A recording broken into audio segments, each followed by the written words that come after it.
Hi, we are Markstrat Team T, also known as Team Tanbury. I'm Ann Wynn along with Brenda Gerardo. We are going to share our Markstrat simulation experience we had with our marketing management class. We are going to go over the following agenda. We are going to go over the firm overview, overall performance, segmentation and targeting, the marketing mix, which includes the 4 Ps, product, price, place, and promotion, and we're going to wrap up with the lessons learned. Starting off with the firm overview, we operated for 6 periods, marketing 4 Sonite brands targeting 3 segments. Our top product that did very well throughout the simulation was Tone. It geared towards the high earners and focused on performance and convenience and distributed quite evenly to all 3 distribution channels. Next, our products Tops did fairly well. In the beginning, since we targeted more than one segment, it didn't do very good. Tops had a great value for the performance and convenience which the shoppers really liked. We then attempted to launch 2 new brands, Tonic and Toxic, towards the Explorers. We saw that Team R's brand, Rose, was the only product gearing towards that segment and wanted to launch products that would be able to compete both with high performance and lower convenience, but both product launches did not do well and were immediately removed from the market. Moving on to discuss the overall performance, starting out with the firm performance. Our stock price was the worst in the beginning at share price index of 670 after round 1. We took 2 hits in our stock price for 2 rounds due to launching a new brand and a research and development project that failed. The stock price after the final simulation increased to 967, which placed us once again 3rd against our competitors. We placed 3rd out of 5 in the end. Next, let's discuss brand performance. Tone was our top brand. The brand awareness for high earners were extremely high and ended at 78%. We were able to reduce advertising and research since the brand awareness was highly high throughout the simulations. Next, Tops. We started to target several segments with Tops, with savers, explorers, and shoppers, which was not a great idea. The brand awareness, however, was quite high in each of those segments. Savers was at 49%, explorers was at 68%, and shoppers were at 75%. Again, if you look, we mentioned Tonic and Toxic. We took both brands off the market after we launched, so they were extremely weak as far as their brand performance. Next, let's move on to segment performance. Tone has the most market share for high earners until the last round. It came in second at 30.4% after Loop at 30.8%.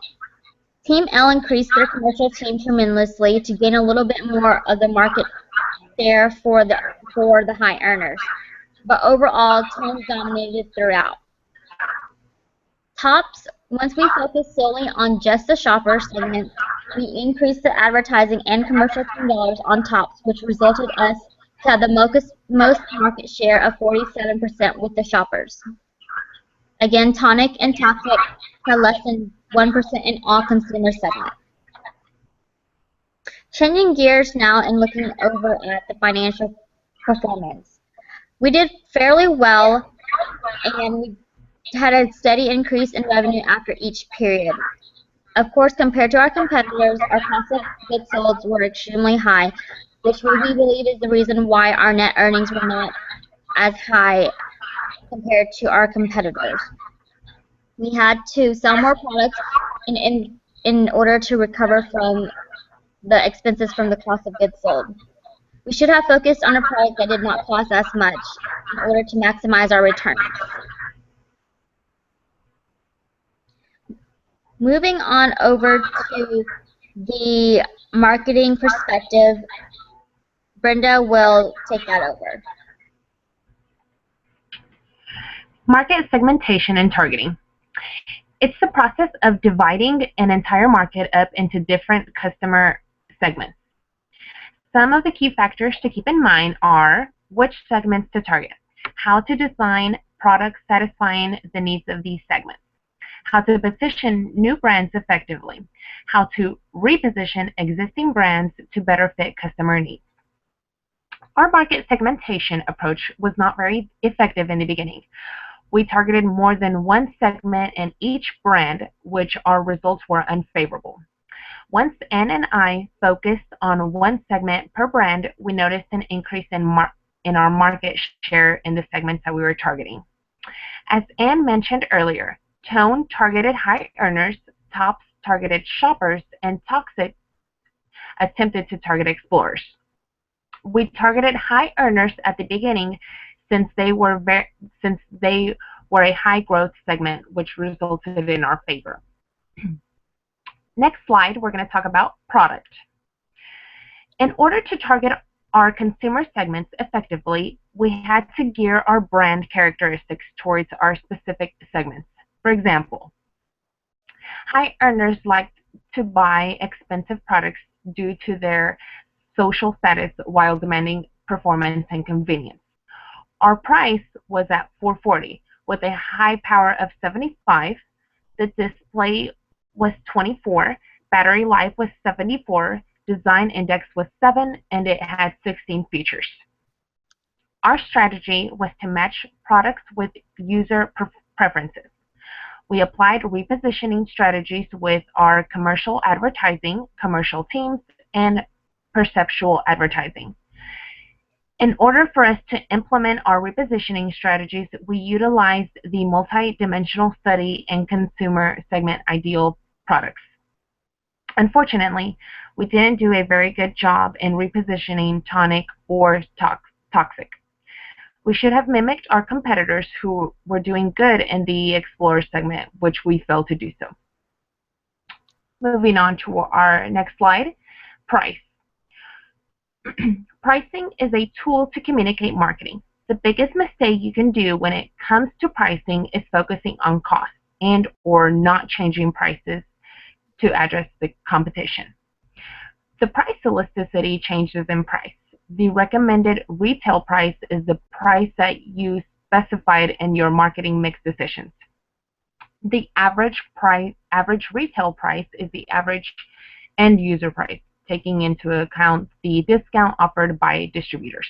Finally, the average selling price is equal to the average retail price minus the distribution margins.